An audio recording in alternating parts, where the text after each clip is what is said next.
My husband cannot accept I don't like mustard. Things came to a head yesterday. My husband just can't grasp my dislike for mustard. Yesterday, things escalated.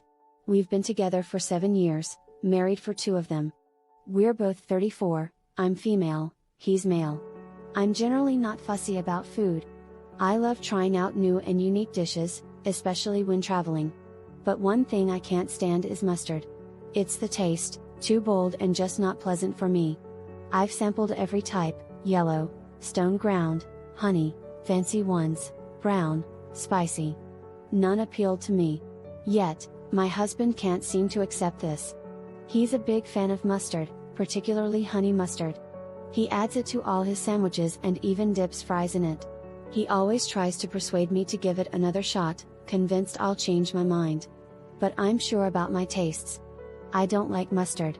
Each time I refuse, we end up arguing briefly, with him labeling me as picky. Last night, things came to a head. We were returning from a weekend getaway and stopped at a gas station for a quick snack. He got a mustard-drenched hot dog. I opted for a plain one. I'm not too fond of hot dogs, but I'll eat them. In line, he asked what I put on mine. When I said nothing, he lost it. He snatched my hot dog, stormed to the condiments, and started smearing mustard on it, telling me to stop being so picky and grow up.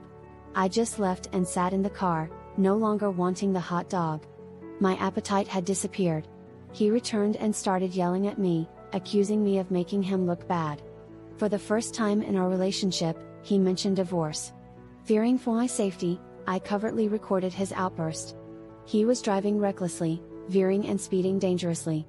Tonight, I'm staying in a hotel. He gave me the cold shoulder all day at work, then bombarded me with calls and messages when he realized I wasn't coming home. He even sent me a screenshot of a Google search for local divorce attorneys. I haven't eaten anything today and have been crying in this hotel room. I don't want a divorce and regret not just eating the mustard. I need someone to help me understand. Am I in danger? Why would he react so strongly to a simple preference of mine? I feel utterly devastated. Update number 1, since my original post was removed, I'm unable to reply directly. Here are some answers to questions I saw.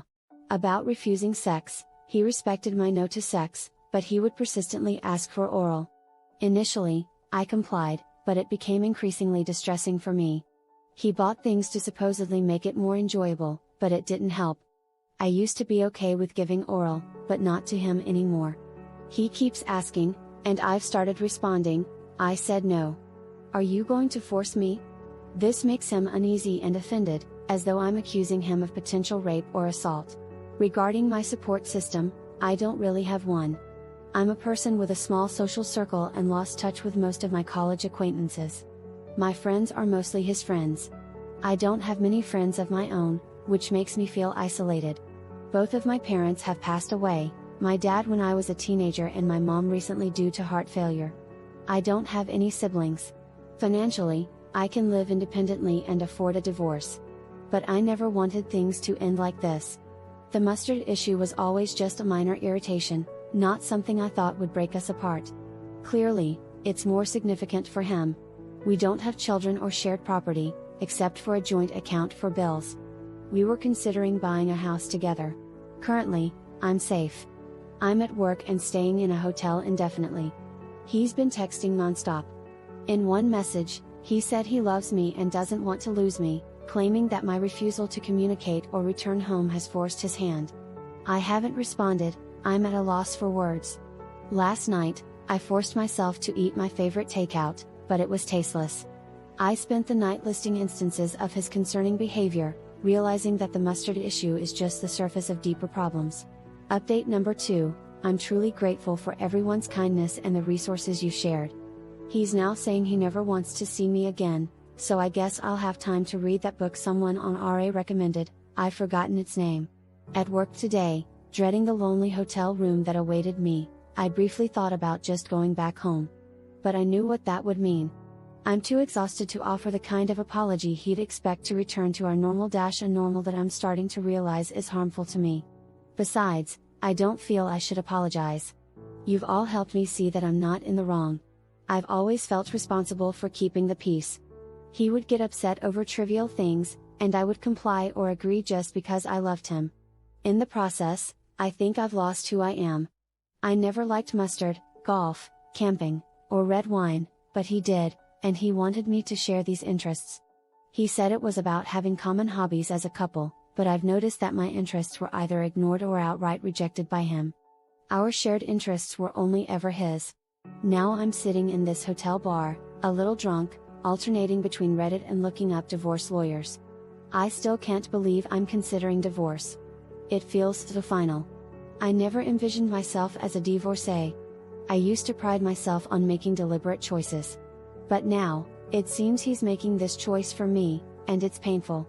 Update number 3, I've decided to leave him. First, I'm taking a week off work. My employer suggested it, and I plan to use the time to find a therapist specializing in domestic abuse and sexual assault, as I've realized that's what I've been enduring. I'm feeling completely numb and am also searching for a divorce lawyer. Secondly, he discovered my hotel location, presumably by following me from work. He was waiting in the lobby. Seeing him, my heart raced, and I realized I didn't miss him at all.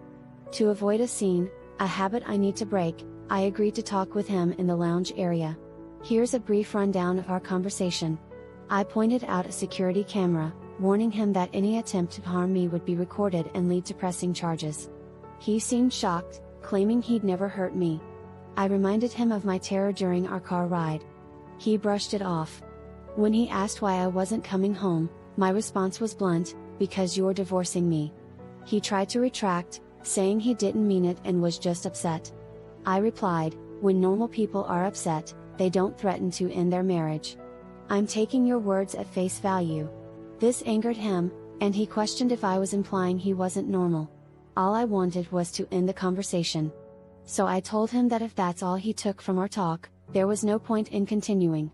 I mentioned that I was searching for a lawyer and suggested he do the same. His response was a frustrated outburst, all this over one mistake. I just looked at him in disbelief. When I tried to leave, he grabbed my wrist tightly. Pointing out the security camera again only infuriated him more. He's always had trouble dealing with any hit to his ego. He called it one mistake. But it's been a continuous cycle of abuse and intimidation over the years. I firmly told him that any further attempt to contact me, unless through a lawyer, would result in me calling the police. He released my hand. I wish I could say I felt victorious and celebrated alone. Instead, I broke down on my bed, overwhelmed by sickness, anger, and sadness. It's clear he has no concern for me. I've spent my time tearfully trying to contact therapists, frustrated by how many aren't accepting new patients. I'm also exploring support groups for domestic violence and sexual assault victims. My life has changed drastically in less than a month, and he shows no regret. He believes it's all my fault. Op's final comment, I'm considering moving. My Reddit post was shared on Twitter, and I'm scared he might see it and come after me. Many comments suggested he could be dangerous, and I believe them. Update number 4, I've secured a divorce lawyer but am choosing to keep details private for now. I've also moved to a new location and am safe. My job is now fully remote, ensuring my soon-to-be ex-husband doesn't know where I am. There are no trackers on my phone, and I'm in touch with supportive people and organizations. This week, his calls and texts intensified. I was advised to keep him unblocked but muted, so I still receive his messages. Out of curiosity, I read a few. He was pleading for me to join his family's Thanksgiving dinner, questioning what he should tell them about my absence. Thanksgiving passed quietly for me with some ready meals. I reminisced about my mom during this time. Our family holidays were simple, with rotisserie chicken instead of turkey, and dishes we loved like French fries, grilled asparagus with cheese, and garlic toast. This year, I replicated that meal as best as I could. Eating it, I felt a connection to my parents, though it wasn't quite like my mom's cooking. My non-appearance at Thanksgiving dinner apparently led my SDB ex to inform his family about our separation. The next morning, I received a call from an unknown number. It was my mother-in-law. She implored me not to hang up and expressed how she viewed me as a daughter, loved me, and insisted her son did too. She couldn't understand why I'd leave him over something she considered trivial. He told his mom a distorted version of the mustard incident, portraying me as overly controlling and irrational. According to her, he merely offered me a side cup of mustard in the car, and I threatened divorce over it. She then began inquiring about my lawyer and what I had disclosed. She even cautioned me about the legal consequences of lying in court. Remembering my lawyer's advice to keep our discussions confidential, I resisted the urge to respond and instead hung up, muting her number as well. She hasn't attempted to contact me again. I was so tempted to share the recording of him threatening and verbally abusing me in the car. I wanted to tell her how her beloved son was the one who escalated everything. His behavior has made it clear to me that this isn't how you treat someone you love. Coercing someone for sex or obsessively badgering them about their food preferences is not normal. There's definitely something wrong with him. Last night, Friday, he texted me, accusing me of upsetting his mother and threatening to come find me, saying a locked door wouldn't stop him from taking me home. I've forwarded these messages to the appropriate people. While this isn't a positive update, I'm making progress and things are moving forward. Update number 5, I'm doing well. I've relocated and, though I won't disclose the location, I've settled into a new home. My employer has allowed me to continue working remotely on a permanent basis. I can't share much about my divorce or ongoing legal matters, but I managed to obtain a protective order after an incident in December that resulted in a hospital stay. This was the turning point for me to make a significant change. I've exchanged my car, had my phone examined for any tracking apps or devices, and changed my number. He's now unable to reach me or have anyone contact me on his behalf. I'm several hours and state lines away from him and his toxic family. I moved with just 2 suitcases and a duffel bag of my belongings. I'm excited to start decorating and furnishing my new place exactly how I've always wanted. I'm currently in therapy and attending a weekly survivor support group. I'm confident I'll be okay. For the first time in a long time, I feel like I can breathe freely. Update number 6, hello again. It's been some time since my last update. I was reminded of this account after seeing screenshots of my posts on Instagram. Here's what's new. I'm still actively engaged in therapy, including individual sessions and bi-weekly group meetings for domestic violence survivors. Regarding dating, I'm not pursuing any relationships. Despite some hoping I'd find the perfect partner, my focus is on self-sufficiency and self-love. It may take years before I feel ready to date again, and I'm perfectly fine with that. I've developed a passion for cooking and exploring different cuisines. It's been an eye-opener realizing how bland my ex's preferences were.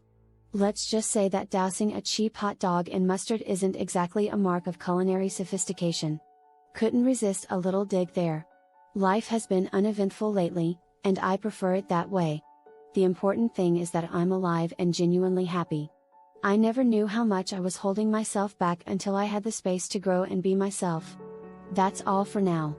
Wishing everyone peace and love.